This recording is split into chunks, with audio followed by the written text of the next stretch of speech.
नमस्कार मित्रांनो, मी बाळू चौधरी BH भारत भ्रमंती या यूट्यूब चॅनलमध्ये आपलं स्वागत। आज मी म्हैस खडक या गावी इथं आलेलो आहे। या ठिकाणी येण्याचं कारण म्हणजे आमच्या म्हैस खडकचे शंकर गायकवाड यांच्या ह्या शेतावर आलेलो आहोत। ह्या ठिकाणी ह्या शेताला पाहणी करण्याचं कारण म्हणजे हे गेल्या 5 वर्षापासून SRTने शेती करतात।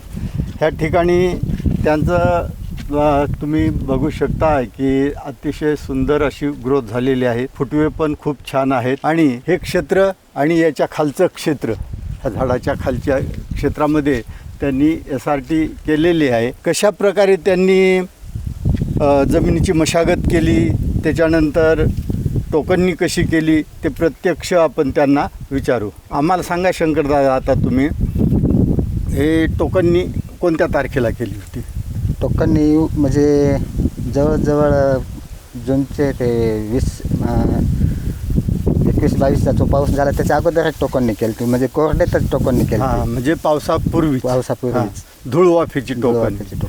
बरोबर। आणि वाण कोणता आहे? 004 अंकुरचं। हां, तर साधारण अंतर जे आहे 2 चुडातील अंतर 20x20 आहे का? ते आपले टोकन यंत्र जे बनवलं आहे त्याच्याच मापात आहे। हां, टोकन यंत्र म्हणजे ते हँड पुशर? नाही, साचा तो तुमच्याकडे लाकडाचा साचा आहे तो का? नाही, लोखंडी बनवून आता लोखंडी बनवून आणला। बरोबर।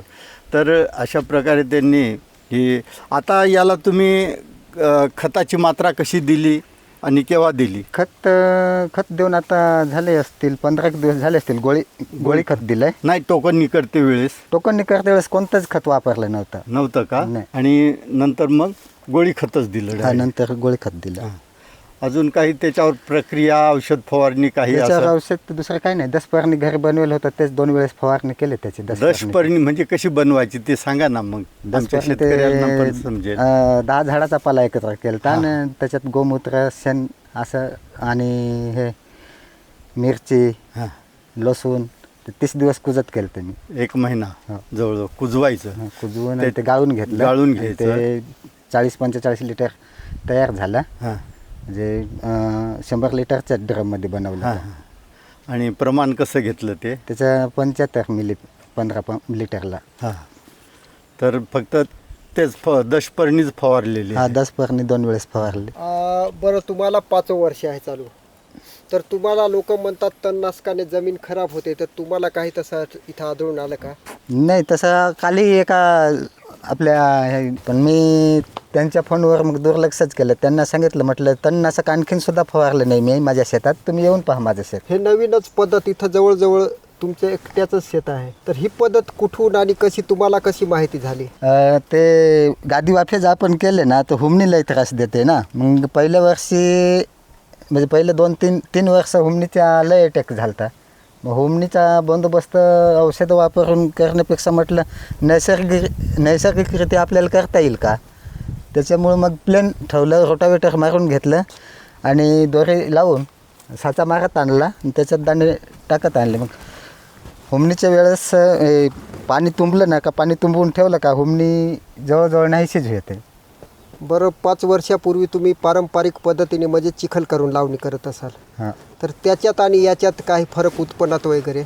उत्पन्नातही फरक पडतो आणि हे काम करायलाही सोपं जातं। आता हे उन्हाळ्यात म्हणजे एकदम उन्हाळ्यात कोरडे टायमात काम केलं तर नाही टोकननीचं। आता फक्त काय रोगराई आली, कीटक वगैरे, तर फवारणीचं काम करायचं एवढंच, गोळी वगैरे देऊन झालंय। आणि साधारणतः पहिला तुमचा खर्च लावणीला किती व्हायचा आणि आता किती, काय सांगता येईल का? पहिला इकडे तिकडं चिखलनी करायच्या टायमात मग अगोदर चिरण दुनन करा, चिखलनी करा, ट्रॅक्टरचाच खर्च 7-8 हजार रुपये व्हायचा। आता आम्ही घरच्या घरी रोटावेटर मारून घेतला तर उन्हाळ्याच्या घरभराच्या टायमात, आणि घरच्या घरी सगळे घरच्याच माणसाने, आम्ही 4च माणसांनी केलं। हे सुंदर आहे, मस्त वाढ आहे आणि ही पारंपरिक पद्धत पहा।